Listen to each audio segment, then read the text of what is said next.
Değerli Müslümanlar, Mustazaflar Cemiyeti Diyarbakır Şubesi tarafından organize edilen tarih boyunca toplu katliamlar ve Halepçe katliamı adlı panele hepiniz hoş geldiniz, safalar getirdiniz.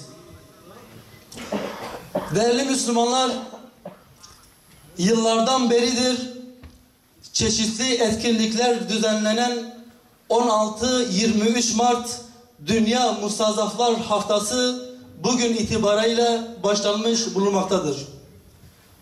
Şüphesiz Dünya Mustazaflar Haftası denince gerek geçmişte ve gerekse de yakın tarihte birçok sivil toplu katliamlar akla gelmektedir. Endülüs katliamından Srebrenica'ya, Hama katliamından Halepçe katliamına, Deryasin katliamından Hocalı katliamına, El Halil Camii katliamından Susa Camii katliamına ve daha niceleri. İşte Halepçe katliamı da bu katliamlardan biridir. Ve belki de bölgemizin yaşamış olduğu en acı olaylardan biridir. Halepçe katliamı 16 Mart 1988'de yani 31 sene önce bugün yaşanmış ve ardından derin izler bırakmıştır. Bu açıdan bugünkü panelimizde özellikle Halepçe katliamı konuşulacaktır. Değerli misafirler, ben şimdi sizlere program akışını arz etmek istiyorum. Programımız Mustazafların Rabbi olan Allah'ın kitabı Kur'an-ı Kerim tilavetiyle başlayacaktır. Ardından bir sinevizyon gösterimi olacak. Sinevizyondan sonra kısa bir selamlama konuşması yapılacak. Onun akabinde panelistler huzurlarınıza gelecek ve konuşmalarını yapacaklardır inşallah. Ben şimdiden yapacakları değerli konuşmalarından ötürü panelistlere ve katılım gösterdiğiniz için siz misafirlere teşekkür ediyorum. Allah hepimizden razı olsun inşallah. Kıymetli misafirler, şimdi programımıza başlayacağız. Ancak öncesinde Nur Camii şehitlerimizi burada anmak istiyorum. Bildiğiniz üzere geçtiğimiz Cuma günü yani dün Yeni Zelanda'nın Christchurch kentinde bulunan Nur Camii'ne menfur bir terör saldırısı gerçekleşti. Azmettiriciliğini emperyalist ABD ve katil Avrupa yönetimlerinin yaptığı, tetikçiliğini ise Brenton Tartan adlı teröristin yaptığı katliamda 50 kadar Müslüman vahşi bir şekilde şehit oldu. Bir o kadar Müslüman da yaralandı. Ve yaralanan Müslümanlar arasında hayati durumu tehlikede olan bazı yaralar da bulunmaktadır şu an itibariyle. Rabbim Yeni Zelanda Nur Camii şehitlerinin şehadetlerini kabul etsin. Taksiratlarını affetsin. Makamlarını âli etsin. Ve ailelerine, yakınlarına sabırlar versin. Yaralı olanlara da Rabbim acil şifalar versin. Tüm İslam ümmetinin başı sağ olsun. Rabbim tetikçi ve azmettirici tüm teröristleri kahhar sıfatıyla kahretsin. Gönüllerinde acı eksik olmasın. Saltanatları yerle bir olsun. Kıymetli Müslümanlar, şimdi programımıza başlayacağız inşallah. Kur'an-ı Kerim tilaveti için Ömer Tekdağ hocamı mikrofona davet ediyorum. Euzu billahi mineşşeytanirracim. Bismillahirrahmanirrahim.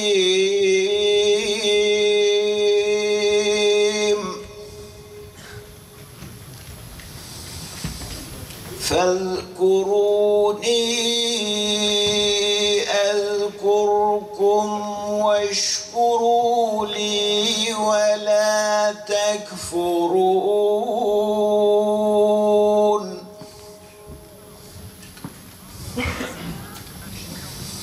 يا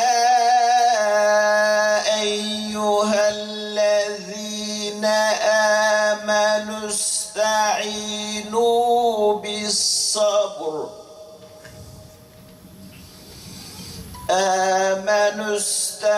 استعينوا بالصبر والصلاة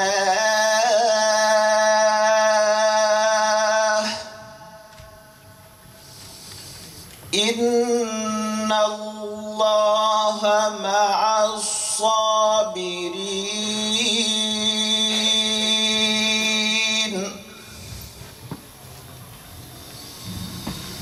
ولا تقولوا لمن يقتل في سبيل الله أموات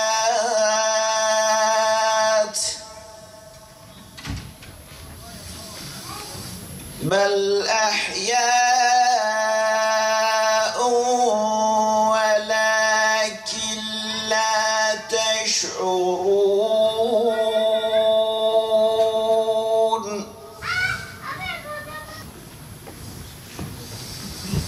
أولئك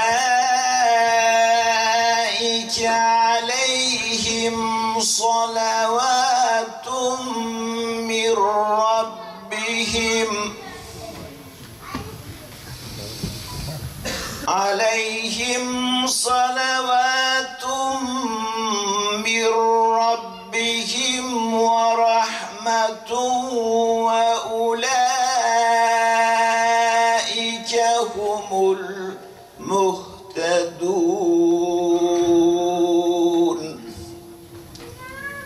صدق الله العظيم. الفاتحة.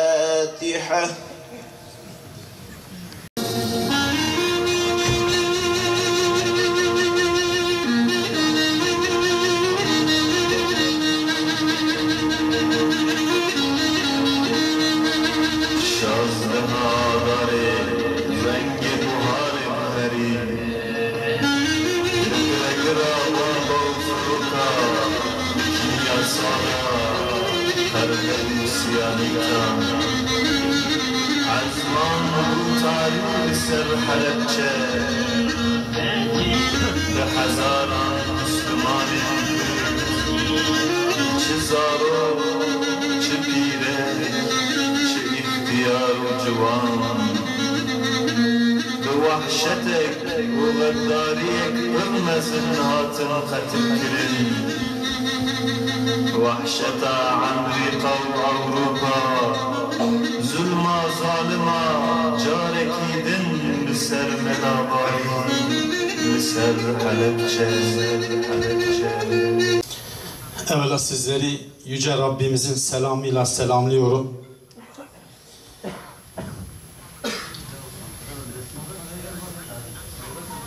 Davetimize icabet edip buralara kadar geldiğiniz için ve bu duyarlılığı gösterdiğiniz için çok teşekkür ediyorum.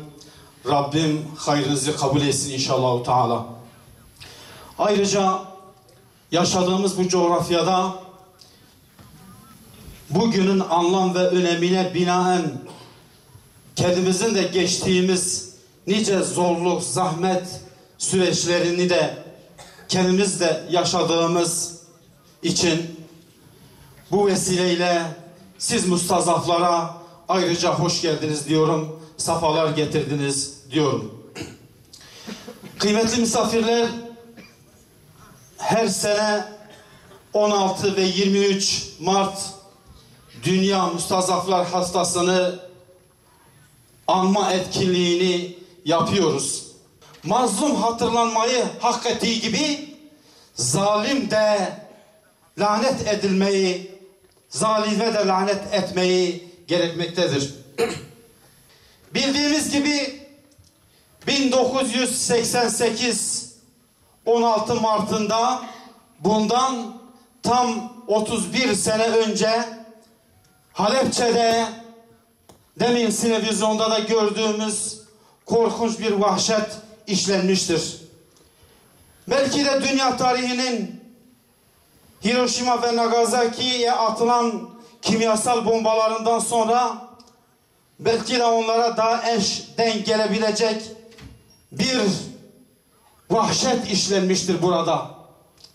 Çoluk çocuk demeden, kadın, yaşlı, ihtiyar demeden binlerce, 5000'e varan insan kıyımı gerçekleştirmiştir burada. Zalim hangi dönem olursa olsun bunu Müslümanlara karşı ilk önce Müslümanların içinden taşeronlarla bunu gerçekleştiriyor. Tabii ki bu bize daha acı veriyor. Değerli misafirlerimiz, 16 Mart 1988'de Saddam Hüseyin'in emriyle İslami kimliğiyle bilinen Halepçe halkına karşı Batı ülkelerinden temin edilen kimyasal silahlar kullanılarak tarihte unutulmayacak bir katliam yaşandı. Katliamda elma kokulu kara bulutlardan dökülen ölümü içen 5000 insan can verdi. Halepçe katliamının 31. yıl dönümünde hayatlarını mazlumca kaybedenleri rahmetle anıyoruz. Evet, Hüdapar olarak bizler de katliamın yıl dönümünde Halepçe'de katledilen mazlumlar başta olmak üzere tüm dünya mazlumlarını dünden bugüne toplu katliamlar ve Halepçe katliamı temalı panelimizde anacağız. Panelimize hepiniz hoş geldiniz, sefalar getirdiniz. Öncelikle tarihte toplu katliamlar başlığıyla Olcay Ersoy hocamıza söz vereceğiz. Sonrasında Halepçe katliamını bize anlatması için tarihçi Sidar Ergül hocamıza sözü aktaracağız. Sonuç ve değerlendirmeyi de ben inşallah dile getirmeye çalışacağım. Tabii ben konuşmamı Kürtçe yapacağım. Evet, hocam buyurun. Sakın Allah'ı zalimlerin yaptıklarından habersiz sanmayın. Ancak onları gözlerin dehşetle bakacağı gün erteliyordur. Bu ayet-i kerimeyle sözlerime başlamak istiyorum. Bu ayeti okuduktan ve dinledikten sonra aslında biraz kalbimiz müreffeh oluyor. Yani iyi ki ahiret var, iyi ki hesap günü var, iyi ki mizan var.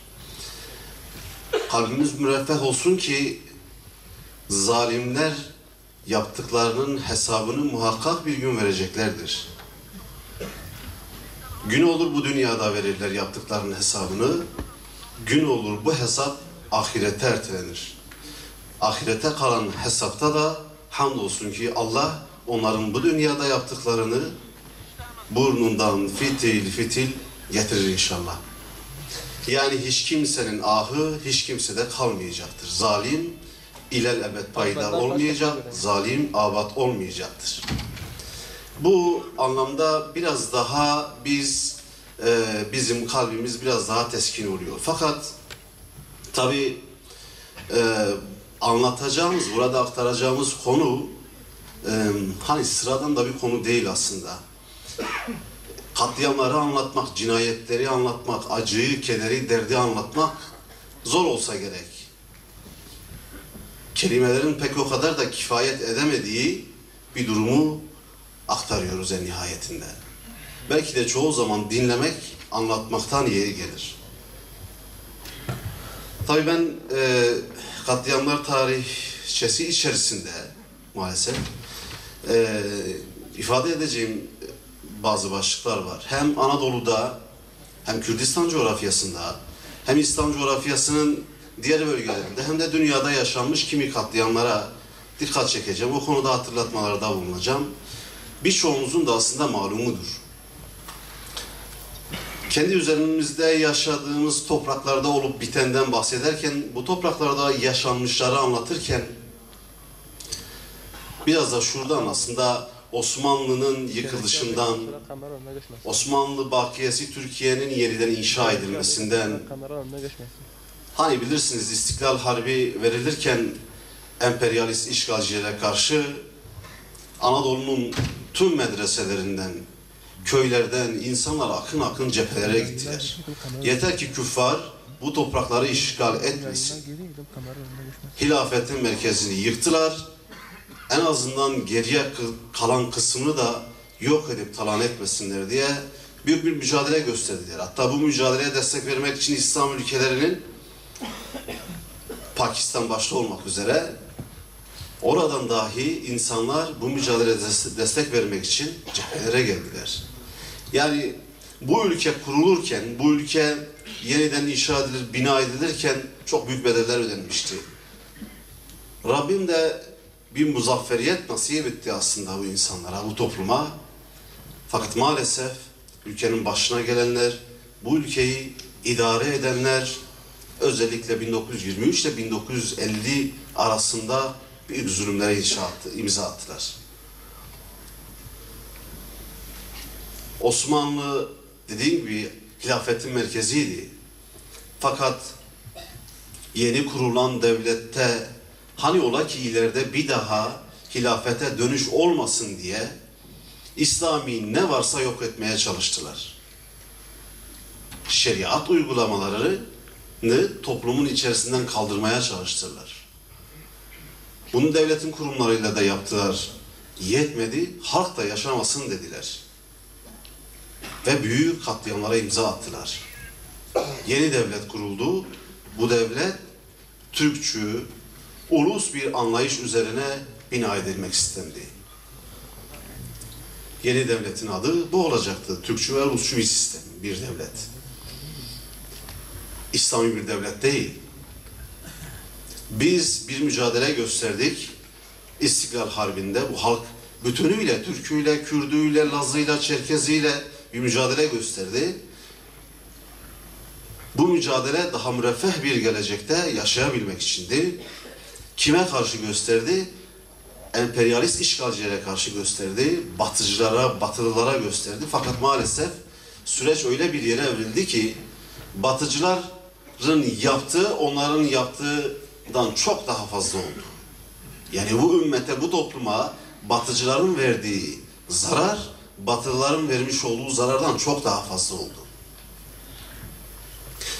Bu insanlar, bu millet, bu halk kimi zaman öncelikle İslami kimliğinden ötürü, kimi zaman etnik aidiyetinden ötürü, yani Kürt olduğu için, kimi zaman birazdan anlatacağım, Arap olduğu için, Çerkez olduğu için katliamlara uğradı, cinayetlere uğradı. Ve maalesef sözüm ona yazılmış tarih de bunları hiç anlatmadı. Anlattı ama anlatırken de nasıl anlattı biliyor musunuz? Yani onu da hep isyan diye, ayaklanma diye anlattı. İyi de niye isyan, niye ayaklanma? Yani kim niye ayaklanmış? Niye isyan göstermiş? Herkesin hali vakti yerindeyken isyan gösterir mi? Göstermez elbette. Bunu da çocuklarımıza şu 2019 yılına kadar da kitaplarda okuttular. Hepsini isyan diye. Yaftalayarak. Şeyh Said haşa İngilizlerle işbirliği yapmış. Seyit Rıza bilmem kimlerle iş tutmuş diyerek hem insanları katlettiler hem de iade-i itibar yapmadılar. Yani itibarlarını da zedelemeye çalıştılar. Doğru ifade bu. İtibarlarını da zedelemeye çalıştılar. Bu katliamlara direnmenin, bu cinayetlere, bu soykırımlara direnmenin ve bunun isyana, bunu ayaklanmaya çevirenlerin tek gayesi vardı. İslam'ın şiarlarını ayakta tutmaktı. Başta Şeyh Said Hazretleri olmak üzere. Tabi Kürdistan coğrafyasında olup bitenler sadece Şeyh Halid meselesi midir? Değildir. Yani Şeyh Said hadisesini hepimiz biliyoruz. Şeyh Said Hazretleri ve 46 yareni nasıl acımasızca, nasıl vicdansızca idam sehpasına götürülmüştür hepimiz biliyoruz. Götürülmüşler idam sehpasına, şehit edilmişler, bu da kalmamış. Yine itibarı zedeleme operasyonu onlar için de yapılmış. Şeyh Said hadisesini belki sadece biz Şeyh Said'in kendisi ve 46 yareninin şehadetiyle biliyoruz ama bu olaydan sonra Kürdistan coğrafyasında binlerce Müslüman kurşundan geçirildi. Hamile kadınlar karındaki çocuklarıyla beraber süngülendi. Binlercesi Anadolu'nun farklı illerine, kentlerine sürgün edildi. Binlercesi Suriye'ye tehcir edildi. Mazlum, mustazaf, Müslüman, Kürt halkı bunu yaşadı. Niye yaşadı? Şeyh Said bir direniş gösterdi. Niçindi o direniş? İlahi kelimetullah içindi. Yeni bir devlet, yeni bir sistem inşa ediliyor. Fakat İslam'ın şiarlarını çiğneyerek bir sistem inşa edilmeye çalışıyor. Şeyh Said bunu kabul etmiyordu. Sadece Şeyh Said mi? Hayır. Tüm alimlerimiz bunu kabul etmiyordu. Hiç kimse sistemle işbirliğine girmedi. O yüzden doğusundan batısına Anadolu'nun tüm kentlerinde birçok alim İstiklal Mahkemeleri tarafından idam sehpasına çıkarıldı. Binlerce insanın insafsızca katlinden bahsediyoruz. 1923 ile 1950 yılları arasında İstiklal mahkemelerinin vermiş olduğu kararların dışında, notlar öyle diyor çünkü, 50 bine yakın insan katledilmiş. Bu coğrafyada, Kürdistan coğrafyasında. Hele ben Karadeniz'de olup biteni anlatırsak, İç Anadolu'da, Eskişehir'de, Yozgat'ta insanlar Kur'an dersi verdiği için, köylerde Kur'an dersi verildiği için hocaların ve öğrencilerin kurşuna dizildiğini falan anlatmıyoruz. Rize'de, Eskişehir'de, Yozgat'ta, Konya, Kayseri'de. Evet, belki Kürdistan'da bu zulüm, bu baskı kendini çok daha fazla, çok daha ağır hissettirdi ama bu Anadolu'da da yaşandı. Bu Anadolu'da da yaşandı. Hedef İslam'dı, hedef Müslümanlardı. İslam'a sahip çıkan, İslam'ı koruyup kollayan, muhafaza etmeye çalışan, ona hafız olmaya çalışan bir toplum vardı, bir topluluk vardı. Yeni devlet öyle bir güç, öyle bir zulüm göstermeliydi ki herkesi sindirmeli, bu yeni sistemi böyle inşa etmeliydi. Ve maalesef bunu başardılar. İstiklal Harbi'nde canını bu toprağa akıtmış, kanını bu toprağa akıtmış, bedenini toprağın altına koymuş insanların anasıdır, babasıdır, çocuğudur demediler. Bu zulümler yaşandı. Zilan Deresi katliamında 35 bin insanı çevrelediler. Resmi rakamlar dışında 15 bin insanın Zilan Deresi'nde katledildiği söyleniyor. Zilan Deresi'nde 15 bin insanın, Van'ın üzerinde Erciş'tedir. O topraklarda neler yaşanmış? İnsanları öldürmüş, katletmişler topluca. Hani bir de kalıntı bırakmamak için birçoğunu da yakmışlar. Birçoğunu da yakmışlar. Dersim'de de aynı şey olmuş. Sonra şimdi ismi Tunceli'ye dönüşmüş. Dersim'de de aynı şey oldu. Masumlar, mazlumlar vahşice, barbarca katledildi. Bunlar bizim gerçeğimiz. Bakın bunları anlatırken seri bir şekilde anlatmaya çalışıyorum. Fakat hani zaman kısıtlıdır diye. Gerçekten ama gerçekten kelimelerin kifayet etmediği olaylardır bunlar.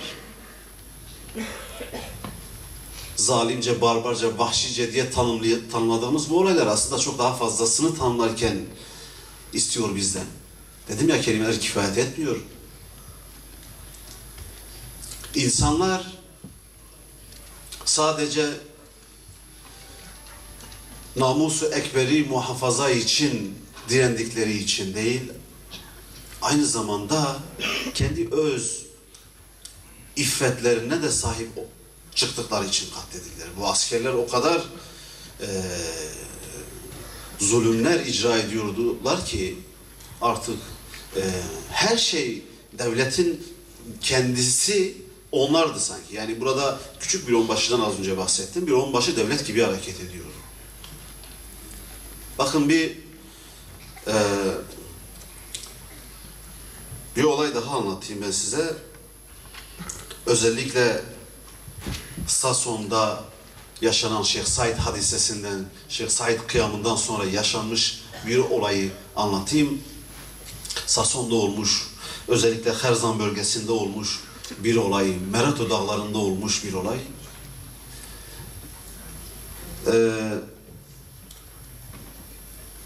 Hırbak köyü vardır Herzak bölgesinde.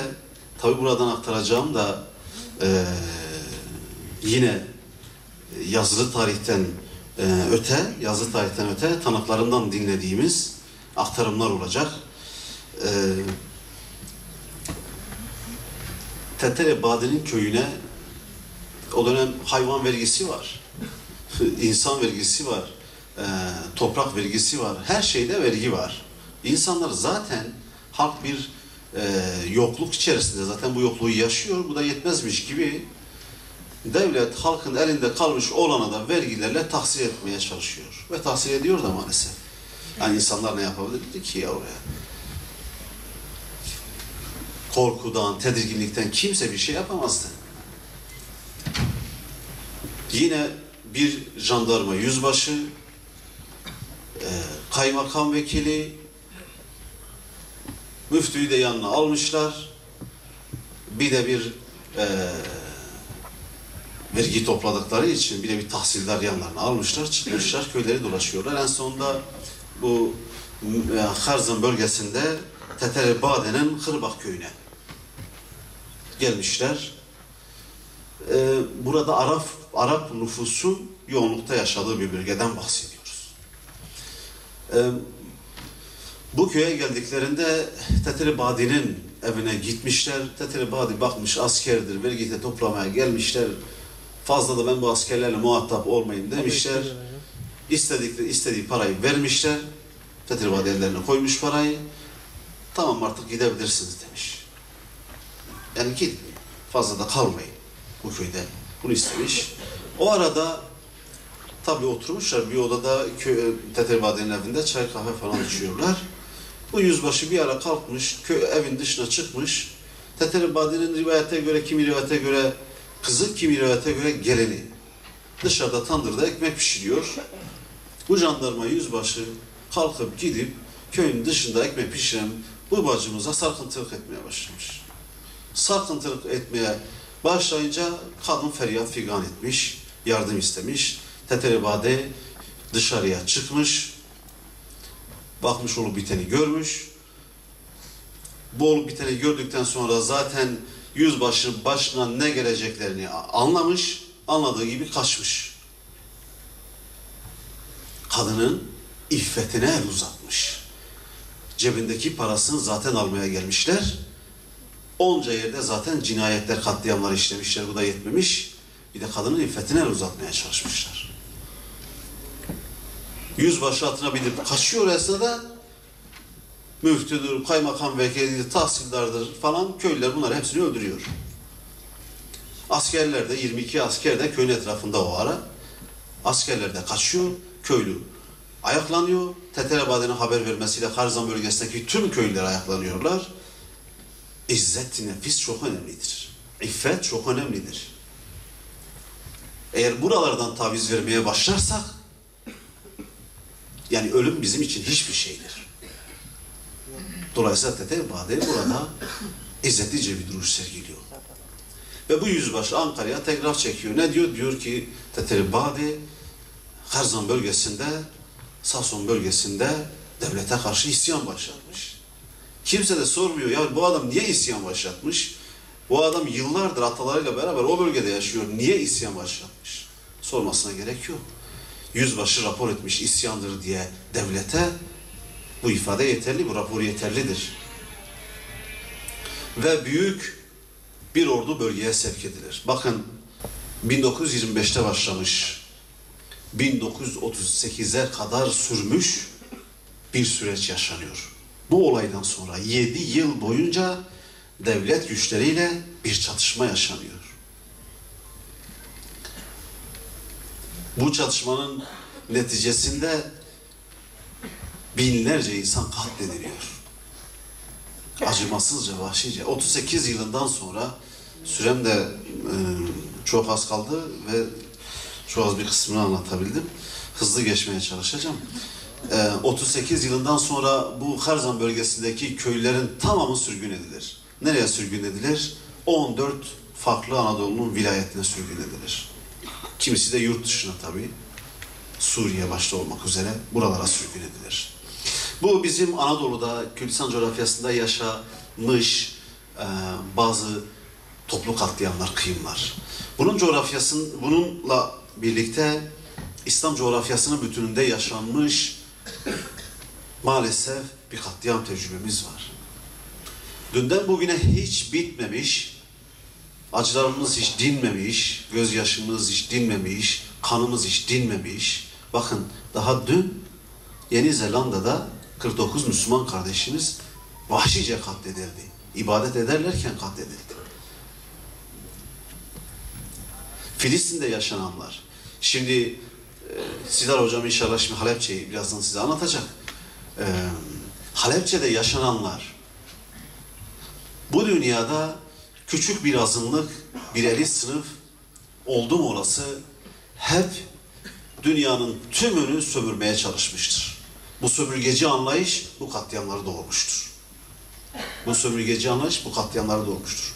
Bu sömürgeye, bu işgale karşı direnebilecek inanç ve fikir olarak tek güç İslam'dır. Allah'ın peygamberler vasıtasıyla göndermiş olduğu ilahi mesajdır. Bu ilahi mesajı sahiplenenler her zaman bu sömürgeci güçler için ve bu sömürgeci güçlerin yerli işbirlikçileri için hep tehdit olmuştur. O yüzden acının en fazlasını Müslümanlar yaşamıştır. İslam coğrafyası yaşamıştır. Müslümanlar yaşamıştır. Bakın Lübnan'da Sabra Şatilla katliamında, Filistin'de El Halil Camii katliamında. Görüyoruz daha hala biz yakın zaman katliamlarından bahsediyoruz, söz ediyoruz ama hala mesela Gazze'de olup biteni görüyoruz. Her gün Kudüs'te, Mescid-i Aksa'da işlenen cinayetleri görüyoruz, bunları aktarıyoruz. Hepinizin malumu bitmiyor yani. Biz tarihimizi iyi bilmeliyiz. İslam tarihini iyi bilmeliyiz. İçinde yaşadığımız toplumun tarihini değil sadece. Bu tarih bizim için geçmiş değildir. Bakın bir ifade vardır, geçmiş geçmiş diye hep söz edilir. Hiçbir şey geçmiş değildir. Bu tarihi tecrübe edeceğiz. Gelecekte benzer hadiseleri yaşamamak için tedbirler alacağız. Sadece kronolojik olarak bazı istatistikleri size aktarmış olmayayım. 2 dakikalık bir o anlamda yorum da yapayım. Biz geleceğimizi sağlam temeller üzerine, müreffeh bir İslam toplumu ve yeniden medeniyetler inşa edebilen bir İslam toplumu inşa etmek istiyorsak, tarihte yaşanmışları hiçbir zaman gözümüzün önünde ayırmayacağız. Ve bu bizi şuna sevk etmelidir. İslam dünyasında, İslam coğrafyasında ittifaka, ittihada, birliğe, bütünlüğe sevk etmelidir. Birlik ve bütünlüğü yakalamadığımız müddetçe, buna ulaşamadığımız müddetçe saldırılar hep devam edecektir. Gerek yerli işbirlikçilerin, kukla rejimlerin eliyle bu olacaktır. Gerek küresel emperyalizm gelecek topraklarımızı işgal edecektir. İşte bugün Afganistan'da süren. Afganistan'da Sovyet işgali bitti, 2001'de ABD işgali başladı. Binlerce Afgan kardeşimiz bu işgallerde hayatını kaybetti, katledildi. Cezayir'de Fransızların yapmış oldukları 1,5 milyon insan, Müslüman kardeşimiz Cezayir'de sadece katledildi. Dedim ya, yani hem İslam coğrafyasından hem de dünyadan aslında aktarılacak o kadar şey var ki. Yani Hiroşima'da, Nagasaki'de yaşananlar falan, Srebrenica'da yaşananlar, orada yaşanan katliamlar, Müslümanlara yönelik anlatacağımız o kadar şey var ki. Ben süremi de biraz açtım doğrusu. Öncelikle sabırla dinlediğiniz için hepinize teşekkür ediyorum. Hepinizden Allah razı olsun. Enfal operasyonu Irak'taki Baas rejimi ve Saddam iktidarının yine Müslüman Kürtlere yönelik olarak tertiplediği ve genel itibariyle 1970-1988 yılları arasında yürütülen, devlet tarafından organize edilmiş sistematik, planlı, programlı Kürtleri asimile etmek, dejenere etmek, Kürtlükten ve İslam'dan soğutmak ve uzaklaştırmak, hasılı Kürtleri Araplaştırma politikası olarak Enfal operasyonu karşımıza çıkmaktadır. Bu plan çerçevesinde Saddam rejiminin yürüttüğü politika, Kürtlerin yoğun yaşadığı bölgelerde devlet eliyle bu Kürtler bulunduğu bölgelerden alınacak ve Irak'ın Arap nüfusunun yoğun olduğu yerlere farklı şekillerde, dağınık bir şekilde yerleştirilecek, iskan edileceklerdir. Zorunlu göçe tabi tutulacaklar ve gönderildiği yerlerde de eğitim ve kültür politikalarıyla Kürtler Araplaştırılacaktır. Yine birçok devlet kurum ve kuruluşlarından Irak Kürtleri memuriyetten azledilecek, onların yerine Araplar yerleştirilmiştir. Burada ilginç olan bir hususu hatırlatmak gerekirse operasyona verilen isim arkadaşlar. Değerli Hazırım. Operasyona verilen isim. Yani Enfal. Enfal Kur'an-ı Kerim'de bir surenin adıdır. Kelime anlamı savaşta elde edilen ganimet demektir. Burada Saddam Hüseyin ve ekibinin İslami ve dini terimleri ve kavramları kendi şeytani amaçlarına, zulümlerine, asimilasyon faaliyetlerine kılıf yaparak bir nevi batılı hak gibi ters yüz ederek yapmak istediği soykırım faaliyetlerine bir meşruiyet kılıfını üretmeye çalıştığını görmekteyiz. İlginçtir, Kur'an-ı Kerim'de Kur'an'ın beyanıyla Firavun da Hz. Musa Aleyhisselam için benzer bir niteleme yapıyor. Kur'an'ın diliyle Firavun Hz. Musa Aleyhisselam için o benim toplumumdaki bozguncu, önlem işareti koyuyoruz, nitelemesini yapmaktadır. Yani bugünün ifadesiyle aslında bu insanlar bir algı operasyonu yaparak toplumları kendi zulümlerine veya yalan siyasetlerine inandırma amelesi içerisine girmişlerdir. Enfal operasyonu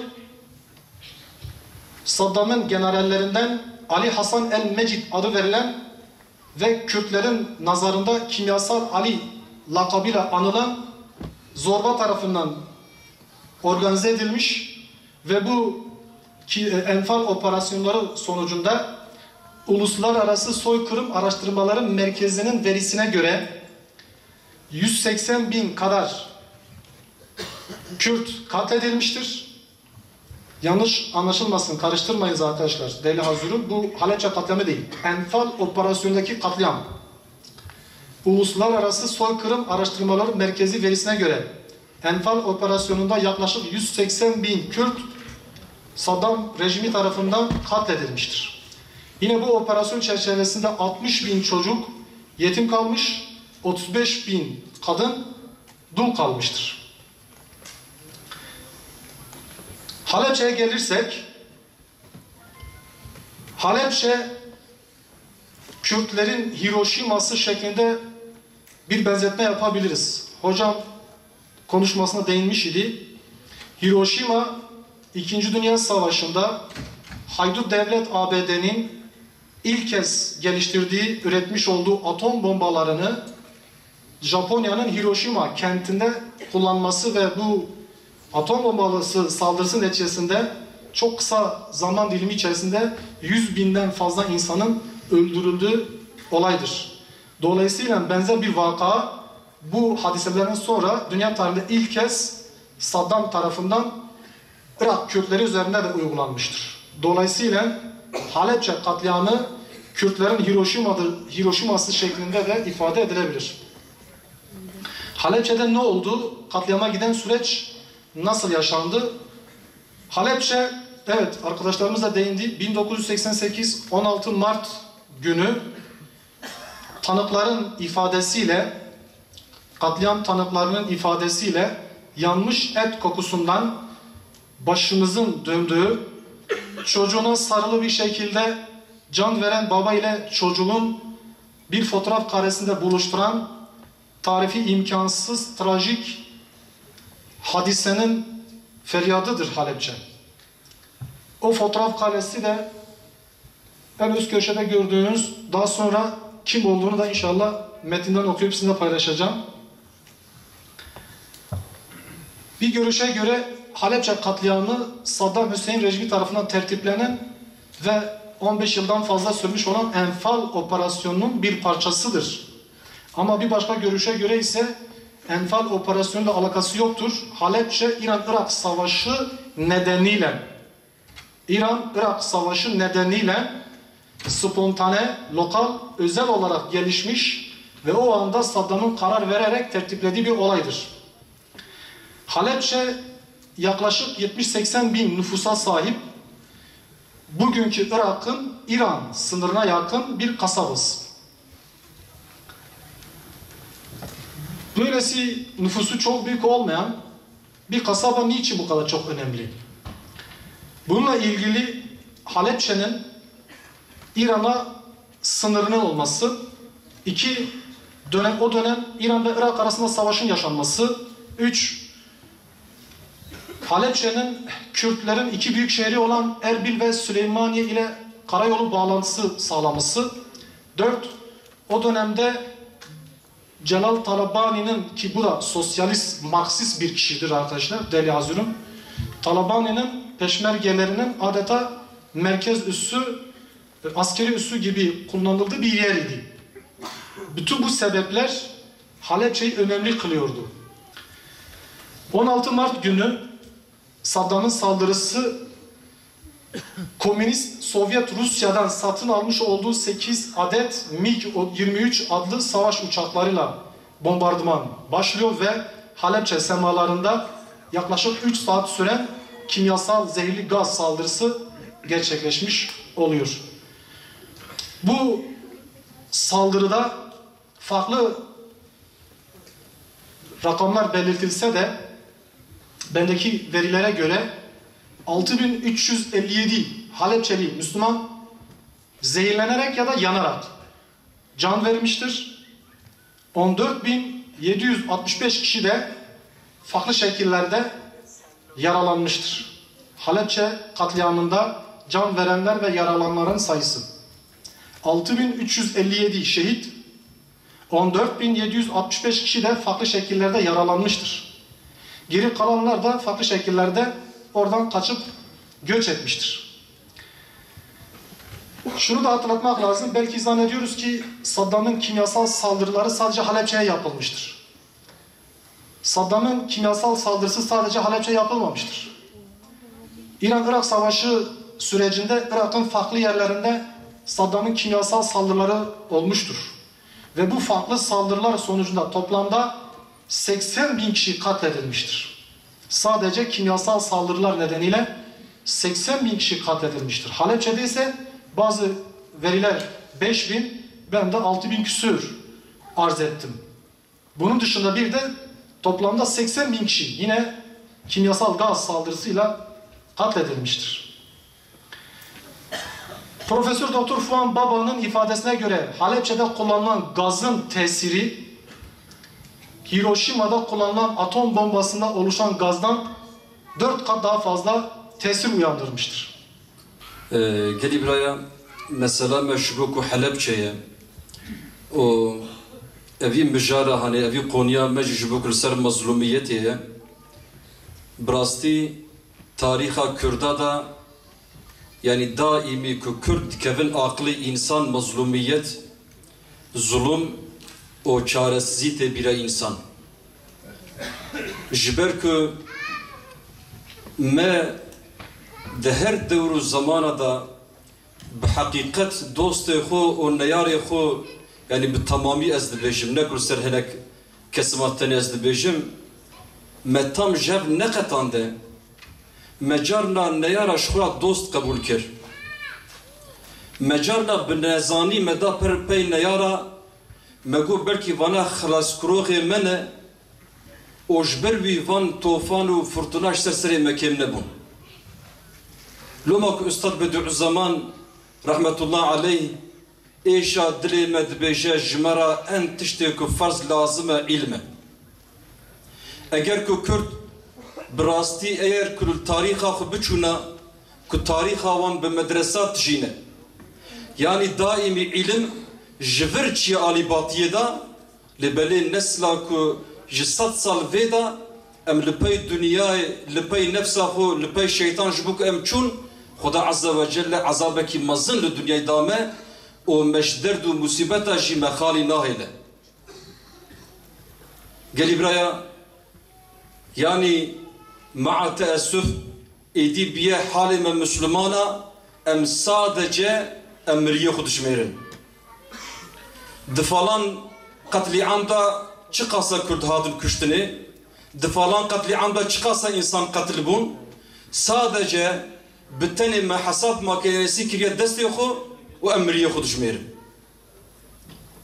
ما أبيا حيال كيف دوام بكي هناك إنسان بناوی آزادیتین پیشیا مدبی ام خلاص کروغی ونه و ملپی سوسیالیزمی و کمونیزمی وکی صدامی خونخار ملپی خو کاشت کن و هناك انسان جی جبو که ام باش راس و نراسی جب ناقتین ام دبین قی دوستن ام ملپی وام دچن و ما الدنيا لسری خو کر زندان هشتن تی بیرا من عالمه کی پر مسئله کی خوش بحث دکرد تاریخی دام دبی روزه کی قرتل ایدی کجی سارگرم جی سرمایه جی گرمی demek بريدا دبتلن دبین جی elçiyi خورد بجن والوی جیرهانه لبر گوله جی کی شینایه که خبره خواره بدن اگر مزنه وان izin بده ام هنک بنا خو بدن elçiyi وان تی خواره مزد که هر جی علوکن خو قب کرنل دوره هفت شنتين فيالوان مزد که دبی هر حالدا مزنه وان فران کسن دشه بالی دبی از elçi قرتلامه ام ریوینه ام دخوازن و هنک زمان بدن ما ام بینا خو بدن ام درباس بدن او علوک جي دبي جا علو دبي ورن افيا سكنه اللي مزاد كد بهر هذاك دين مملكته دشه بايا كدني جويت برسه دبي از elçi قرتلامه اگر كم مساعده وهب امينك بينا خو بدن بدر باصفل اوش دبي علو دبي ورن والحاصل جتشن حبات برسه هركز بسريخويه افيا دشه با حوالي خود بورن مملكت كي قفات ورن مملكت كي بخودي ديته هم عرضوان خوشه وهم جي آفيه خبر إخواري ددن ورسر علوكا حاكميتيا خداتينن مزناتيا خداتينن او شخورا وانتكن رينجبر او خلام لسر پشتوان مملكت داجونن كلو ابحال عجبا بنزميشه كيشا قوند به يعني امي بچاي بفكرن قلي برايا يعني إنسان كي وره بامه نجمه ده أخلاقي مدى نبه جلو لباسي نجبه بن خبردانوي نجبه بن بريدا چوندناوي نجبه بن تجارتاوي نجبه بن وره بن مزنمه ماجفيات ده هر رزيل ترتشكي هي روشكي تدي تفزانن امود كرواني جي از في برنامج جي مزاد كم هواله كي من جمه برسي بريدا كاميرامان قو سيدا قو اسكي برسم گو چما دنیا تب هفکتیه اولسر مسلمانه کومونه خصوصا اف مملکتی به چما ام حضور نابینه لبری زمان مجیتونه اما بدو گوتنا دجمارا بیجی بسه مگو والله افتشتو کتو دبیجی نبیدو گوتنا لبری از اشترا حدیث کی بیجی مگوشتام دو گوتنه پیغمبر دبی علیه الصلاة والسلام دبی وقتا که اف حال هات سری و جوهمه دبي يا رسول الله وهم شيء دبي شو وقتها حس كرنا دنياي او ترسم مرني كت قلبي و اب هردو دغوتن كت قلبي و اب حال اي ور سريبه ايش قالي برايا ام ايرو تبلغ تماشا بكن ام المال اخو بنيرم قالوا زارو كما شقا صل العصر خو شونه ام كان حبرايا بابي خو كالي خو بابيري خو تعقيب دكن دمال مدى چقاسا اسلام خو نشان دده يعني قالي برايا حقيقة أجر كو أم جوابا فان سؤالا ببينن إدي حلبشة ناين السلامة إدي فان قتل عام ناين السلامة أم حساب ما كنا سدين عرضه أم إدي مريخ ناجمير جبركو أم فان حسابا ناكن جبركو مدري خو هذا نكريه جبركو مدوستي خو نياري خو جاب ناس نكريه خدا عز وجل خدي كائنات أو قدرتكو حياة ما تمام بدرسي بداية مش جزايا دشنا جزايا دني جبروي از هيفيت كم جربي خو افان جبيني ماكو ام هفد جبن لسر خصوصا في مسألة حلبشة لسر قتل عام فان مظلومة كو سيوز يك صال هر صال ام خبر ددن و ام دجل مالا خو بعيني تشت يعني كو اگر كو ام جفي قونية هاني جفي مجارة هاني ام عبرت نجرن ام درس نجرن والله العظيم وانا دائمي ورن سليمة لولا انسانك كشخش تاريخ درس بكره قالوا هيش تاريخ تكرر دبه جبوك امش تاريخ درس ناكرن تاريخ دائمي بسليمة داتي لبالي نبخوشي دائمي بقتل عام بسليمة داتي سرس بحياء واري ام دشغلن لبالي شغل ما ج انسان دراتشه خلامتي بارامكتيه قوراشي بارامكتيه واسري بارامكتيه قالي برايا لازمكو ام بيشيج ربي خو عذري خو بخوازن امش بيغمبري خو عذري خو بخوازن افن نصيحتك كل مكريه جبوك ماكوي خو ندايكي ام بيشي عذري خو جوانا بخوازن جبوك فان مثلا نسلم خدا عز وجل جاركي دي جوانا بسليمه دانينا ازيد درجناكم خدا عز وجل ابي جبينا باجي بخير بك بسبب كفارته گناه ما وقضاء بلاء مصيبتي البيشيا ما وان افات البيشيا ما بك ستر بيشياوان وخصوصا ينيزلندا فان برايم كود نزيك دا دونا بير قتل عام بند جامعه دا وكي امام علي وكي حضرتي عمر شواكد جامعه دا خوينا من هاتر جاندني وان انسان جي وكي سوسا وكي جامعه الخليل وانا جيد جامعه دا قتل بن خوينا من هاتر جاندني خوينا ورسل قران يرجع هي فيا ما خدا عز وجل شهادته من قبول بك وفيت شك واكشان دي دشنام تمام دا قبول بكرين سر امتي وبكسبب الشياريه من مسلمان ان شاء الله تعالى از دعاك جبكم بخدن ان شاء الله يا ربي تبحرمتا نافي خو تبحرمتا نافي حبيبي خو حضرتي محمد بكي تكيسا نياري خو نياري ملمن نيني يا ربي تدلي نياري خو نياري ملمن خوش نكي يا ربي تدلي دوستي خو نشكيني ام بيجرتيه تنت مزنيمي ام نلايق جبن بيجرتيه ترى يا ربي تما بكي لايق جيرانتي حبيبي خو حضرتي محمد صلى الله تعالى عليه وسلم وديتنا جمال خل الجنة بكي نسيب ما آمين آمين والحمد لله رب العالمين لسر روحي الشهيد خلبشة وقتل عام كود تاريخ دهات نكرن تمامي مسلمانا سر روحي وان الفاتحة